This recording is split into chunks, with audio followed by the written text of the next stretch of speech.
ویسے تو ماشاءاللہ سے سب کو ہی معلوم ہوتا ہے، پر یہ ہے کہ یاد دہانی بھی ضروری ہوتی ہے جناب۔ کچھ باتیں اگر رہ گئی ہوں تو وہ بھی اچھے طریقے سے ادا ہو سکیں جناب رمضان کے مہینے میں۔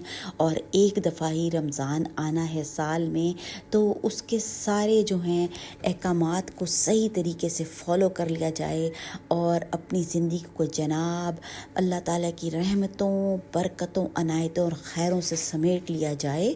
تو ویورز، ویڈیو پسند آتی ہے تو چینل کو آپ نے سبسکرائب کرنا ہے، لائک کرنا اور شیئر بھی کرنا ہے جناب، تاکہ سب اس سے فائدہ اٹھا لیں۔ اور ہر چیز میں نے اچھے طریقے سے مینشن کر دی ہے، اس کو اچھے طریقے سے ویورز پڑھ لیں اور آرام سے بیٹھ کر سکون کے ساتھ۔ اور پھر کیا ہوگا جب ساری باتیں جناب سمجھ آ جائے گی کہ کس طرح جو ہے صدقہ فطر کے ہمیں فطرانہ ادا کرنے کے کتنے زیادہ فوائد حاصل ہونے والے ہیں۔